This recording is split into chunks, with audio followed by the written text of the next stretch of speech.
Maravilhoso estar com vocês. Vamos estar orando para a gente iniciar então a palavra que Deus deseja compartilhar aos nossos corações nessa noite. Pai, em nome de Jesus, que o Teu Espírito Santo fale com cada um, abençoe a cada um, derrame sobre cada vida, sobre cada coração, o entendimento, a clareza daquilo que o Senhor está fazendo, não apenas nessa noite, mas nessa estação, nesse tempo que nós estamos vivendo.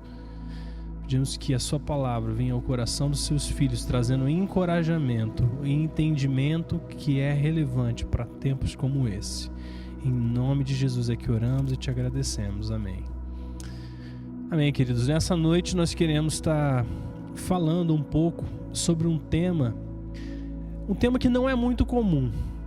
Quando nós falamos sobre estações, nós sabemos que Jesus usou várias vezes essa referência das estações, os tempos, as eras, para comunicar alguma coisa que era relevante para o tempo dos seus discípulos. Mas eu não sei se é uma questão talvez do Brasil ou de estarmos, a maioria de nós, em centros urbanos, em locais já mais povoados, que a gente não tem uma clareza, uma definição tão clara do que são as estações. Embora nós experimentemos o calor, o frio, existam esses contrastes, a realidade é que as estações, pelo menos na maioria dos lugares no Brasil, elas não são tão bem definidas. Mas eu me lembro que uma das grandes surpresas para mim, quando eu fui morar fora, quando eu morei em outro país, é que essas estações lá eram muito bem definidas. E esses contrastes também eram bem definidos. Eu me lembro que o verão que a gente passava era verão de 45 graus e o inverno eram temperaturas negativas. E eu me lembro que quando a primavera chegava, tudo aquilo que estava seco por causa do inverno, ele imediatamente se tornava verde. E em poucas semanas, talvez 1 ou 2 semanas de chuva, se tornava muito verde, e passado mais algum tempo você via todas aquelas flores desabrochando, aquelas cores. E quando chegava no outono, aquelas folhas, aquelas flores, elas começavam a tomar uma outra cor, uma cor mais intensa, um vermelho muito forte. Então cada etapa, cada estação que nós passávamos era muito claro, era muito nítido as transições. E nós sabemos que Jesus, em alguns momentos, ele fala ao coração do povo através dessas menções, né? Ele fala assim: vocês conseguem perceber os tempos, os sinais, mas muitas vezes não conseguem discernir o tempo em que você está vivendo. O tempo espiritual, o tempo daquilo que Deus está fazendo hoje, né? O que Deus está fazendo hoje nas nossas vidas e na sua vida. E isso também é importante porque cada um de nós está vivendo uma estação que não necessariamente é a estação do nosso irmão. E uma das dificuldades que nós enfrentamos nessa vida é quando nós passamos a nos comparar com o nosso irmão. É quando nós começamos a enxergar a nossa própria realidade, a nossa própria vida, a partir da perspectiva da estação que outra pessoa está vivendo. E nós sabemos que cada um de nós vive uma estação, vive um momento, existem coisas que Deus está fazendo especificamente sobre o seu coração e sobre a sua vida. E Deus está fazendo outras coisas na vida do seu irmão. Mas se nós começarmos a olhar e medir a nossa própria vida pela vida do nosso irmão, do nosso próximo, muito provavelmente nós vamos perder o foco, deixar de entender aquilo que Deus está fazendo nas nossas vidas hoje. Eu gosto muito desse texto que está em Provérbios, no capítulo 10, versículo 5, na tradução Passion, que diz assim: saiba a importância da estação em que você está, e um filho sábio você será. Saiba a importância da estação em que você está, e um filho sábio você será. E a pergunta que nós devemos fazer ao Senhor nesse tempo é: Senhor, o que o Senhor está fazendo na minha vida? O que o Senhor está dizendo especificamente para mim? O que o Senhor está trabalhando na minha vida hoje? Que áreas que eu preciso me desenvolver? Que áreas que eu preciso crescer? O que o Senhor está fazendo? E eu te faço essa pergunta: você saberia me responder o que Deus está fazendo na sua vida nessa estação? Porque para nós podemos trazer essa analogia, né, das 4 estações. Muitas vezes nós estamos vivendo um tempo de primavera, de florescer coisas. Ou às vezes nós estamos passando um inverno com dificuldades, com situações que nós não esperávamos viver. Mas a pergunta é: você saberia me dizer o que Deus está fazendo na sua vida, através e durante essa temporada? Porque Deus não está limitado à temporada que nós estamos vivendo. Nós vimos na semana passada, aliás, 2 semanas atrás, que Deus é aquele que pode trazer fruto do impossível. Isso também significa que independente da situação que você esteja vivendo, Deus pode fazer frutificar a sua vida. Também existe um texto muito conhecido que está em Salmos 1, que fala que aquele que medita na lei do Senhor de dia e noite é como aquela árvore plantada junto ao ribeiro de águas. Isso significa que uma árvore que é plantada junto a águas, ela não sofre como as demais árvores quando vem a sequidão, porque ela está próxima às águas. Então nós sabemos que a nossa circunstância, a nossa estação, ela não limita a ação de Deus. Mas também é da mesma forma, Deus não desperdiça nada. Deus pode usar as situações mais difíceis e extrair beleza e colocar essa beleza para fora, para que nos abençoe, para que nos equipe. E nós sabemos também que Deus nos conduz, segundo a sua palavra, de glória em glória. Isso significa que amanhã existe uma glória maior reservada para você. Existe algo novo reservado para você. Mas se existe algo novo, também exige uma nova capacidade. Você não pode ir ao seu futuro com a capacidade de ontem. Você precisa ir ao futuro com uma nova capacidade, para que você possa reter as novidades, as coisas novas que Deus está derramando sobre o seu coração. E as estações, elas servem para nos equipar. As estações servem para nos preparar para a maior glória. E nessa noite eu queria falar um pouco sobre a importância de utilizarmos bem a capacidade que nós já temos, mas também a importância de multiplicarmos essa capacidade. A primeira coisa que eu queria falar é que a maneira como Deus afina, ajusta e expande a nossa capacidade. E essa primeira maneira é através da poda.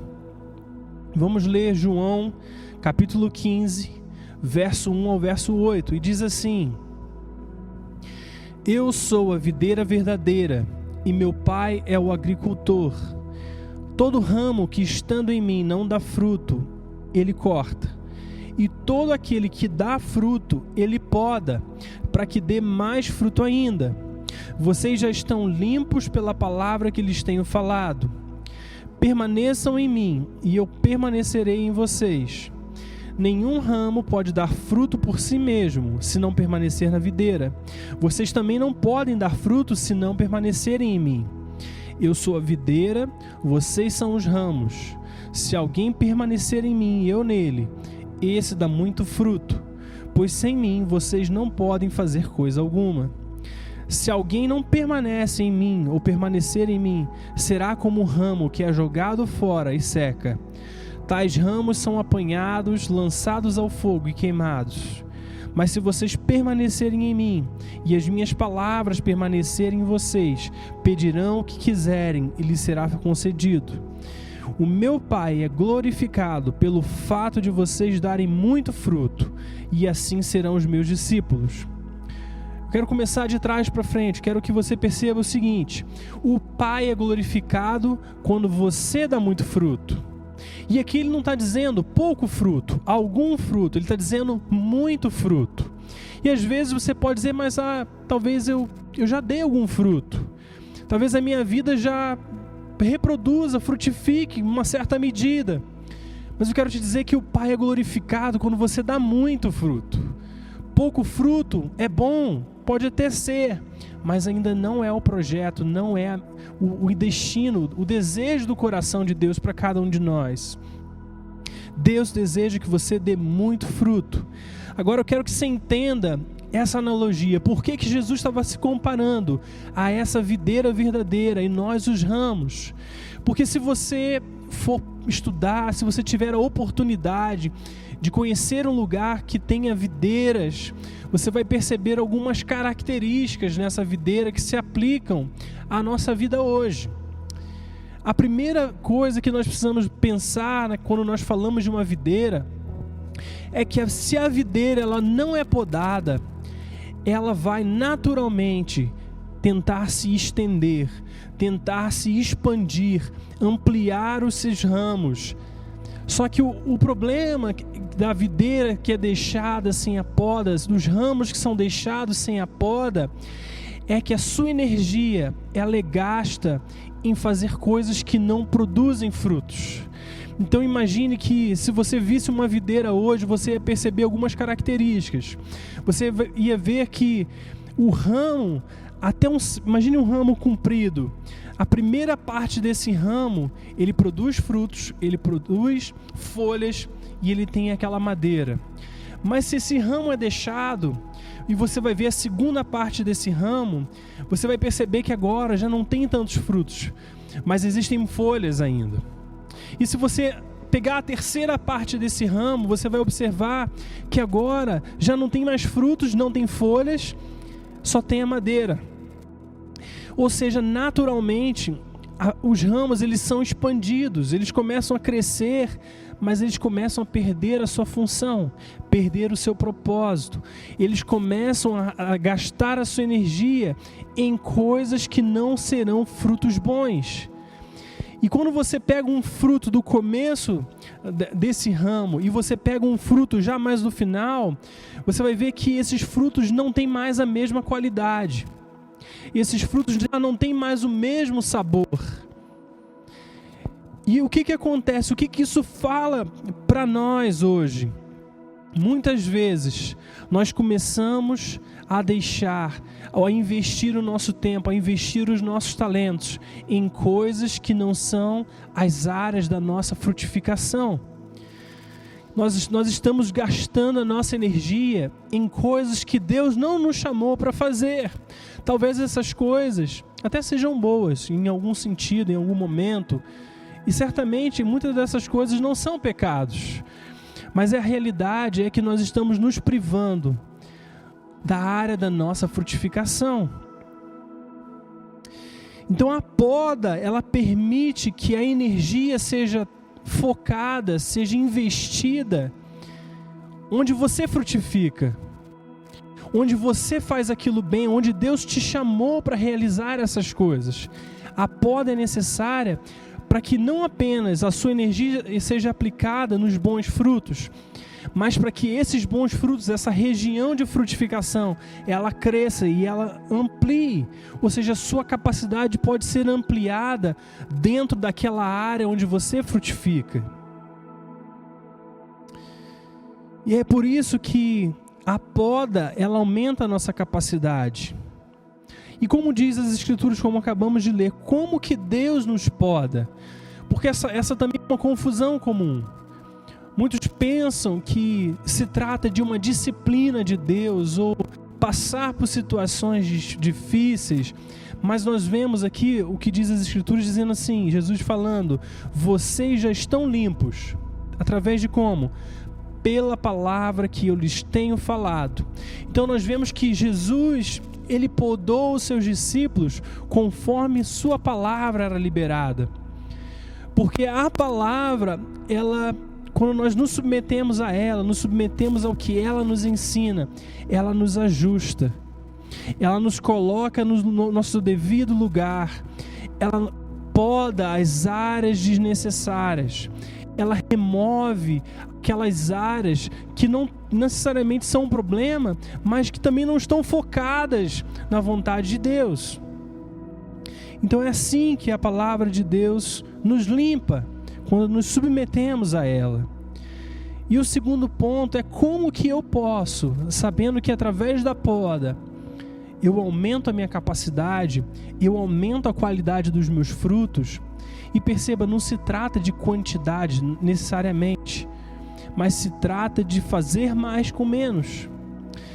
Mas agora que eu já sei como aumentar essa capacidade, como que eu posso investir essa capacidade na minha área de frutificação? E eu quero ler essa parábola muito conhecida, a parábola dos talentos.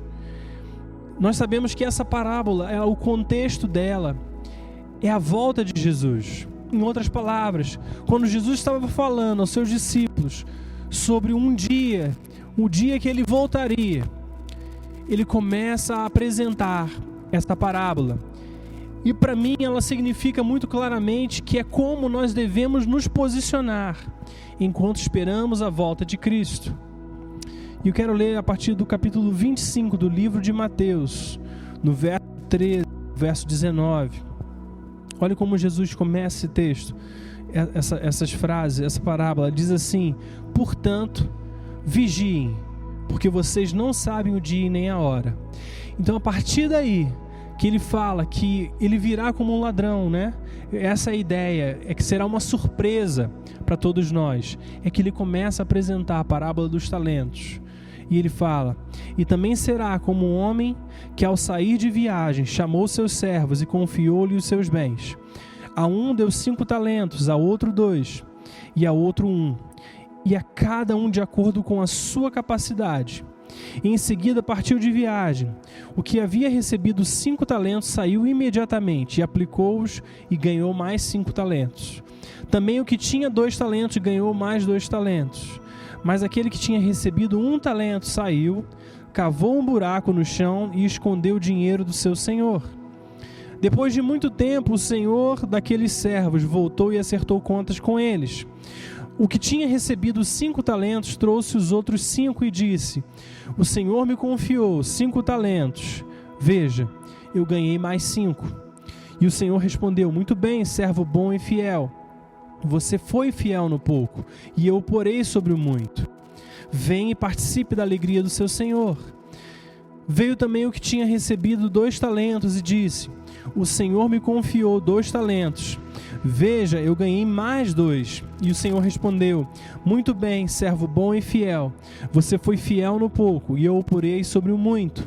Venha e participe da alegria do seu senhor. Por fim veio o que tinha recebido 1 talento e disse: eu sabia que o senhor é um homem severo, que colhe onde não plantou e junta onde não semeou. Por isso tive medo. Saí e escondi o seu talento no chão. Veja, aqui está o que lhe pertence. E o senhor respondeu: servo mau e negligente. Você sabia que eu colho onde não plantei e junto onde não semeei? Para que quando... Então você devia ter confiado o meu dinheiro aos banqueiros, para que quando eu voltasse, o recebesse de volta com juros. Tirem o talento dele e entreguem-no ao que tem 10, pois a quem tem, mais será dado, e terá em grande quantidade. Mas a quem não tem, até o que tem lhe será tirado. O primeiro ponto que eu quero que você perceba é que nessa parábola, Jesus estava dizendo em outras palavras, que todos eles receberam de acordo com a sua capacidade.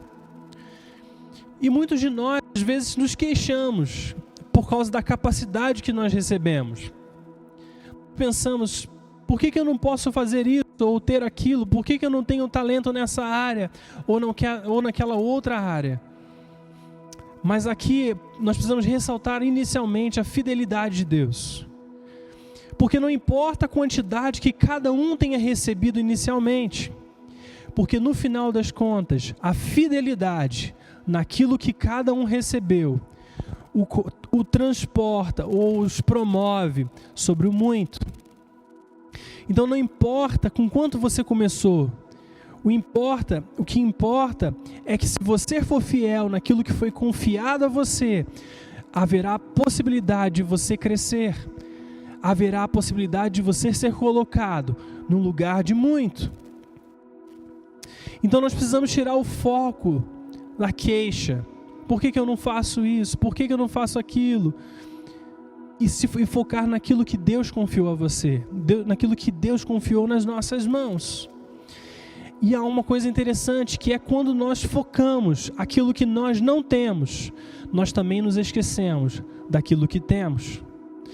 O nosso foco às vezes é tão intenso nas coisas que nós não temos, que nós perdemos de vista aquilo que nós temos. E Deus quer usar, Deus quer transformar aquilo que Ele confiou nas nossas mãos em algo que se multiplica. Mas se o seu foco sempre for o do outro, ou aquilo que você não tem, dificilmente você vai perceber como multiplicar aquilo que você tem. E o princípio que nós extraímos é que cada um de nós pode fazer a sua capacidade crescer, se investirmos bem aquilo que temos. E quando você é fiel no pouco, diz a palavra, Deus te colocará sobre o muito. A sua recompensa será grande, porque é isso que Jesus disse nessa parábola. Então não importa como você tenha começado, o que importa é como você vai terminar. Eu quero que você entenda que se você tiver olhos, se o seu olhar for em, Senhor, o que está nas minhas mãos? Agora como que eu posso pegar isso que está nas minhas mãos e glorificar o teu nome, e investir a glória do seu nome? Então Deus vai também honrar quando trouxer a multiplicação sobre essas coisas. A capacidade, ela não aumenta com fazer mais coisas, mas em fazer melhor. Isso também é importante. Existem as coisas, às vezes, que nós temos feito sempre de uma mesma maneira, mas nós precisamos começar a nos perguntar: o que eu posso fazer com essa área, com essa situação? Talvez não da forma como eu sempre fiz, mas de uma maneira melhor, de uma maneira mais inteligente, de uma maneira mais perspicaz, porque esse é o propósito de Deus. Então eu te pergunto, o que há em suas mãos hoje? Como que você pode transformar aquilo que está nas suas mãos em algo de maior impacto, em algo de frutos melhores? Como que você pode pegar essas coisas e investir de uma forma melhor? Como nós lemos no começo, Provérbios 10:5, saiba a importância da estação em que você está, e um filho sábio você será. Porque muitos de nós não extraem o melhor que a vida tem a nos oferecer hoje, na estação que nós estamos vivendo, porque nós queremos viver uma estação que não é a estação que nós estamos. Então por isso que nós vemos às vezes o gramado verde do vizinho e queremos estar vivendo essa estação, mas na verdade Deus está fazendo outras coisas em nós. Cada estação é necessária, e quando nós olhamos dessa perspectiva, nós estamos aumentando a nossa capacidade para uma glória ainda maior, para um mover de Deus ainda maior, para um momento na nossa vida que nós vamos estar vivenciando coisas ainda melhores, coisas ainda maiores. A sabedoria de Deus vem se posicionar de acordo com a sua estação. Eu gosto também dessa analogia que diz que aqueles que já jogaram videogame ou alguma coisa nesse sentido, provavelmente já passaram por isso, de você estar enfrentando o chefão daquela fase, e você só muda de fase quando você vence.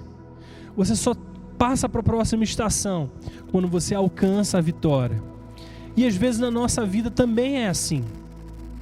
No nosso dia a dia, na estação que nós estamos vivendo, nós só vamos passar de fase, nós só vamos mudar de estação quando nós alcançarmos aquilo que está reservado para essa estação. Então, se você deseja cumprir o tempo dessa estação que você está vivendo, aprenda a lição. Aprenda a lição que Deus está te ensinando. Entenda, receba aquilo que Deus quer te dar.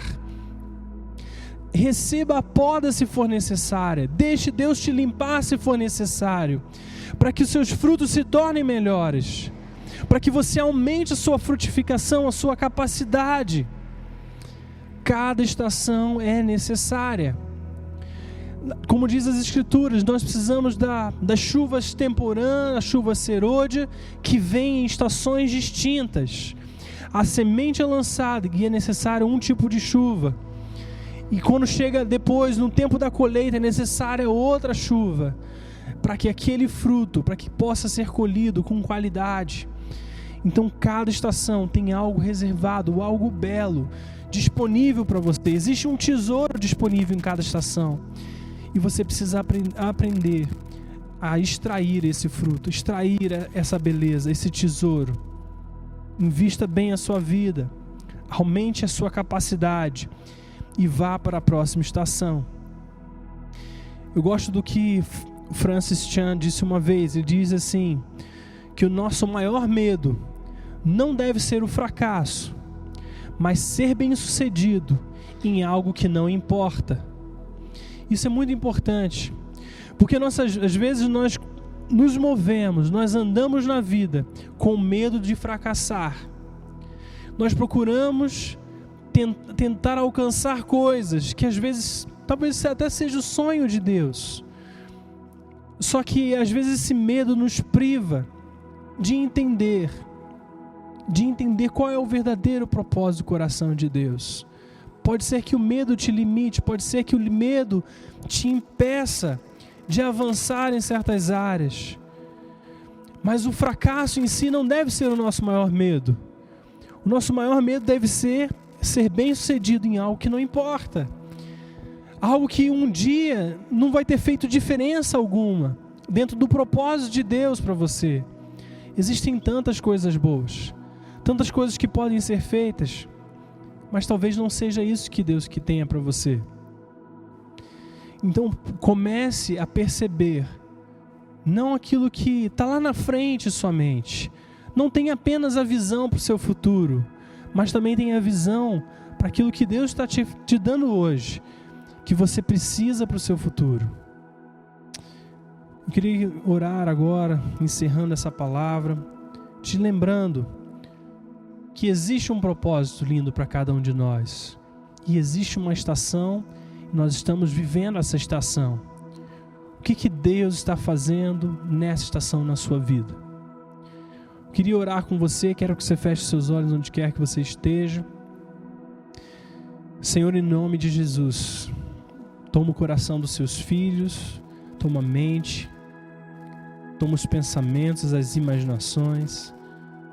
Pai, que nós sabemos, Senhor, em primeira instância, de que o Senhor é por nós, de que o Senhor não é contra nós, de que o Senhor está fazendo algo, mesmo que nós não estejamos vendo. Existe algo que o Senhor está trabalhando para nos promover, para nos levar além, para nos fazer progredir. Mas muitas vezes, Senhor, nós estamos focados em coisas que não importam. Nós estamos investindo a nossa energia em ampliar a nossa abrangência, ampliar o nosso tamanho, mas isso está nos tirando a energia, está tirando o foco daquilo que deveria ser o foco das nossas vidas. Nós estamos olhando para coisas que talvez não importem. Talvez nós estejamos tentando ser bem-sucedidos em coisas que não farão diferença dentro do propósito do Senhor nas nossas vidas. Por isso eu oro por cada um dos seus filhos e peço que nesses dias, que nessa noite, o Senhor ilumine os seus olhos, abra os seus ouvidos, para que eles possam entender aquilo que o Senhor está fazendo nessa estação, nessa temporada. E que ao entender essas coisas, eles possam cooperar com isso. Eles se permitam ser podados, ser ajustados, para que eles possam produzir frutos em multiplicação, frutos melhores, frutos de maior qualidade, e que em todas as coisas eles possam ver o teu agir, o teu operar sobre os seus corações, sobre as suas mentes. Que essa palavra, Senhor, possa trazer à memória, possa criar uma expectativa de saber o que o Senhor está fazendo hoje. Pai, em nome de Jesus, que todo espírito de comparação, tudo aquilo que os faz se comparar com outros, de se questionar por que eu não estou vivendo isso ou aquilo, que isso também seja removido nessa hora no nome de Jesus. e que venha à mente, ao coração deles, o entendimento, a clareza de que o Senhor está fazendo algo, e esse algo é extremamente fundamental se eles desejam alcançar o propósito e o futuro separado que o Senhor tem para cada um deles. Por isso, nessa noite, Senhor, que o Teu Espírito os fortaleça, que Teu Espírito ilumine os seus pensamentos para entender qual é o Teu bom propósito. Senhor, nós oramos abençoando os Teus filhos no nome de Jesus. Amém, amém. Querido, existe uma equipe, existe um time de pessoas à sua disposição para orar com você, para te ajudar a entender aquilo que o Senhor está fazendo. Se você deseja que um de nós possa se conectar, se juntar a você em oração, que você possa então entrar em contato conosco através do WhatsApp, que vai ser colocado o link no YouTube, e dessa maneira você se junta, se conecta a nós e nós podemos ajudar, orar contigo, que o Senhor possa te dar clareza nesses dias, de qual estação você está vivendo, e que você participe com Deus, coopere com Deus, para alcançar o propósito dele para a sua vida. Que o Senhor te abençoe nessa noite, que o Senhor te fortaleça e que tenha uma semana abençoada no nome poderoso de Jesus Cristo. Amém, amém.